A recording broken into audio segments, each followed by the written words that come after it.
Hello there, one and all, and welcome to the Katie Show. It's November. All right. Okay. I'll let it be my show. That's fine. That's it. We are flying as always. Our auction goes live on Friday. Think we're probably going to be about 1,100-1,200 in and around there. We'll land about there. Give or take. It's holding static. I don't know whether you've noticed. We've done things like we're reducing the amount of wine, we're reducing the amount of memorabilia in the auctions, because coming next year we're going to have regular dedicated wine auctions and dedicated memorabilia auctions. So we're going to build that up. Just keeps the whiskey tidy. Keeps the whiskey tidy, exactly, and that's what we wanted to do. Loads of things. I mean, I know Sinead and myself are going to be working on videos, tutorials and all of that over the next wee while, because there's loads of features that we've now got working on the site that a lot of people don't know are there. No. Like the search facilities. We often get, I can't find that on your auction. I'm going, I don't know how, because we've now got probably one of the best searches out there. So we've got a thing called fuzzy search, which means you can literally type in the wrong word, and if I showed you the amount of spelling mistakes that people make, it is quite comical. Middleton's spelt every way that you can possibly think of, and some more. But the two D's. The two D's. There's only one D. I can't say anything about double D's, can I? No, you can't. Just keep her moving. No, just keep moving. I nearly did. I know you did. But on that, we were lucky enough to be at the Irish Whiskey Awards last Thursday night. Evening, yes. A brilliant event. In its 7th year with Ali, the team at Celtic Whisky Shop in Dublin.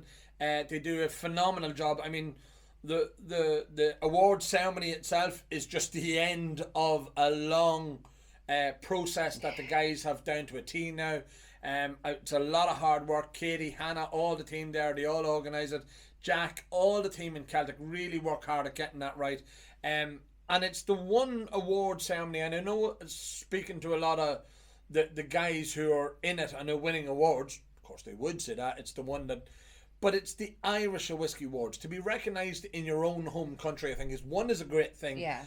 But two, it's a blind tasting. So everybody, the samples are judged by a lot of the societies around the country. Celtic themselves host tastings, but all the societies are involved. It's a hell of an undertaking to sit and taste all the various samples. I mean, Jack was telling us, like, some of the categories could have up to 35 entrants into that one category. So to pick a winner out of that is really challenging, and it must be hard work on the tasting as well. So fair dues to the guys for doing it. But it also, as I say, really solidifies its position because it's a blind tasting. It's not, have you bought the thing, or have you paid more into it, or nobody whatever knows exactly what they're scoring. Sergio is is the arbiter and adjudicator of counting up the things, and ultimately the bottle that gets the highest points across the board wins the Irish Whiskey of the Year award. So it is a great thing, and long may it last. And I know it's a lot of work for Ali and them, but hopefully they get the support, and hopefully they get something out of it. And on top of all of that they do, it's all for charity. I know. They raise the money for Mary's Meals, so it's a huge thing, and I think they're only to be commended and congratulated 100%. For it, because it is a big thing. So that's that. We have some of the award-winning bottles themselves and some of the award-winning brands up on the wall there for this month's auction. Those of you that don't know, it should have been renamed the Dunville's Award Ceremony. Should have. Because they literally won a hell of a lot of awards, including the big one on the night as well. So we'll talk about them in a minute. But if you come up to the top, some of the smaller brands, and here's one of the things that I have a question about, and I do genuinely have this question. It must be tough finding the time as a brand, and particularly the smaller brands who are, 1 and 2 man shows, the Thomond Gates and the Dahi O'Connells and the Cologne, that just a small team, to find time to put your spirits into these various competitions. Yeah. I mean, it's easier for, no disrespect, the likes of IDL up there, who is a huge organisation, who's got a marketing team and all that sort of stuff, who would be aware of these things. whereas the smaller teams have got to work so much harder to try and get it. And it sort of shows. And I don't mean that in a bad way, but it means like IDL, in fairness, Pernod Ricard or Middleton or whatever you want to call their various aliases, they've dominated the pot still stage. Yeah, they've literally dominated it because they were the only show in town. But now you've got so many of these smaller distilleries and smaller brands coming up with cracking whiskey. And it really is going to be very interesting times in the year ahead as they start getting age stock. When pot still gets to that magic 5-7 years old and it really starts to come into its own, the spices start to mellow down, the alcohol starts to mellow down, and you get flavour and you get buckets of it coming through. I think that's when it's going to get really, really interesting for IDL and all that sort of stuff.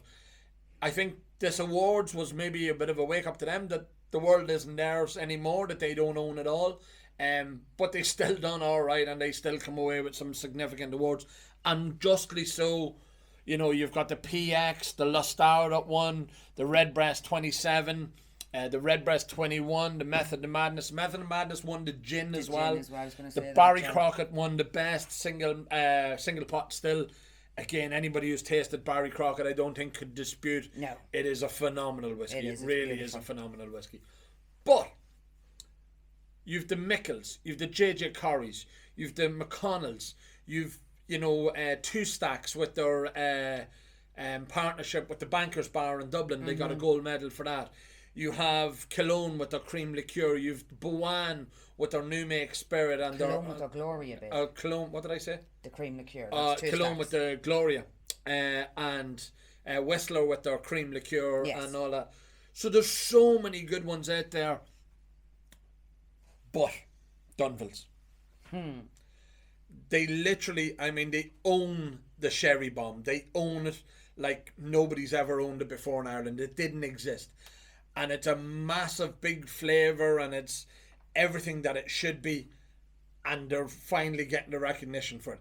The Waterford Whisky Society, they were a winner with their 11-year-old that they picked with Dunvilles. Another single malt, Pala Cortado, all day long won it. Barry with his Stories and Sips award-winning whiskey. It's a 12-year-old Pala Cortado again. Couldn't be missed. You had the 23-year-old Pala Cortado. I think it was that exact bottle, the Grosvenor Road one from the friend it had. I can't remember on the night. I may or may not have had a sherry. Not that sherry. They have their 10-year-old, their 12-year-old. But the big winner of the big award on the night is that one there, the 21-year-old co-release. And that's the thing. It's readily available out there for people. 46%. It's a whopper of a whiskey. It is gorgeous. An absolute whopper of a whiskey. And anybody who tastes it can not deny that they are now firmly putting the single malt stamp and the sherry bomb stamp all over it. Dunvilles very well deserved win.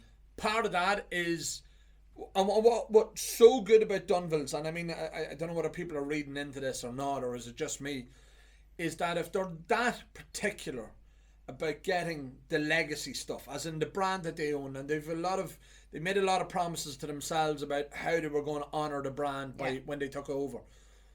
But what that's going to mean for the likes of the Ecklenville, the beginning. And I think we've had a taste of it, even in the presentation of the beginning as it came out. 2 500ml bottles. One is the single pot still, one's the single malt. They're going to be... they're just going to be as particular. Yeah. They really and truly are. And I know the team down there, and I know how... Niall Bulger's the head distiller down there. And then you've got, ultimately, I think...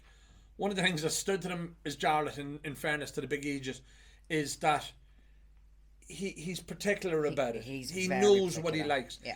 He's the finance director as well. When somebody within the distilling team is coming and saying we need to spend this amount of money and this is going to be the reward, Jarlath knows it. He understands it. He's not just coming from an economics point of view. And no better advocate for Dunvilles or for Ecklenville going forward than Mr. Jarlath Watson. Hopefully they're going to sideline him soon, farm him out, keep him out, and let the young buck Seamus Og through and Stephen McGuinness there. Stephen's beating the drum of Ecklenville and Dunvilles around the world, so fair dues to them. And Seamus Og is fun. Seamus Og is fun. You only like Seamus Og because he makes you cocktails. He does. He does, in fairness. Graham Miller, Graham and the team in McConnell's, they've won the 5-year-old. Actually, just before I do jump to McConnell's, the Dunvilles, the Three Crowns Sherry Cask, Yes. I think is a huge endorsement of them again. That's a sort of blended whiskey, run of the mill. It's not your 200 and 300 euro whiskey. It's a nice affordable whiskey. I don't know what it is. Is it 30, 40 euros a bottle? Great price point, but it shows how good it is when it's winning awards too. Graham in McConnell's with his 5-year-old sherry cask. He's done work on that. I mean, again, anybody who's tasted the original 5-year-old when it first came out, and Graham has been tweaking that and he's been working on it, and I really think he's got a hell of a whiskey there at the minute. But beside that, they've got the 20-year-old, the old Cromac celebrationary bottle. That's an award-winning whiskey too. Another great one to have as well. And that's it. I mean, look, if people look through the auction, there's so much whiskey out there. I have the list of award winners there. For Cullen won one. The Busker got gold medals. Sorry, Katie. Sorry. Keeper's Heart, Ger with his 10-year-old. Glendalough have the double barrel. The grain whiskey. And here's one that I want to shout about. Is the Bridge from Loughrea. Yeah. I don't think that whole series has got half enough love. No. We've been talking about grain whiskey for quite some while. It's a great whiskey, and we were at another event on Friday night, and Shane was talking about the versatility of grain whiskey, that it lends itself so well to taking on flavours and finishes and all that sort of stuff. And the guys over in Loughrea, Peter and Michael, have really mastered that with the Bridge series. I'm a big advocate of the grain whiskey as well. I love grain whiskey, and what I like is that the difference between the grain and, say, a single malt or whatever, the spiciness and the stuff's not in the grain. Oh, and no. You can It's a sweeter whiskey, for sure. I find that you can sort of pick out the flavours more. It does, and it's not a more neutral spirit, but it is a more neutral spirit that allows the flavour to come through. It hasn't got its own dominance that comes through, whereas you have with the pot still, or you have with the maltiness of that. Sometimes that's what you want. Yeah, that's it. And but I think it's a great introduction, and I actually think it gets overlooked because of it gets dumped into blends just to be the bulk component, and people don't read any more of it.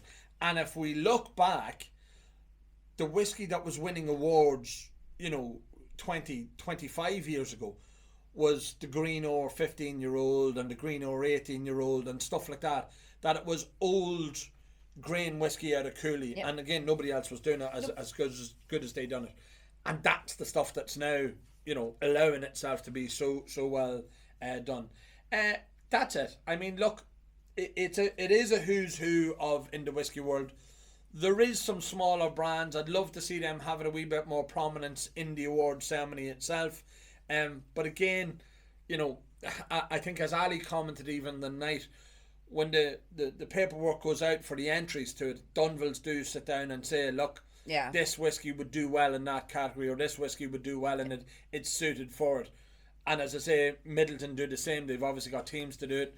So hopefully the younger brands, the smaller brands, can see the value in entering these things, because we should all be very proud of it. I mean, everybody who's in the Irish whiskey industry should be shouting it from the rooftops about the Irish Whiskey Awards. It's our awards. It's their home country. For them to be able to go to whatever market in the world and say, we're one of the best in our own country. It means something. And I would love more brands to be able to do it, because, Christ, it's challenging enough out there at the minute. And on that cheery note, we are, as I say, getting ready for it auction.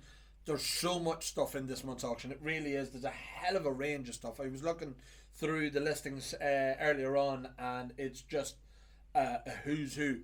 We have the usual suspects of loads of Middletons and all that sort of stuff. The market's changing on them a wee bit. I think people are sort of changing their opinions of the whole collectability of Middleton. They're looking elsewhere. Dunville's isn't a bad call to look. The Mickle, I mean, that's the inaugural release, that one that's there in this month's auction. Louise and the team, JJ Corrie, they originally had that flurry, like all the brands did, like Dingle and everybody else. But there's some great whiskey from JJ Corrie in this month's auction. You've got Short Cross. You've got so many good whiskies in this month's auction that surely there has to be something for everyone. There you go. And if not, tough. Nothing we can do. No, we can only sell what we're given. Yep. It's like me and all my talents. Bye.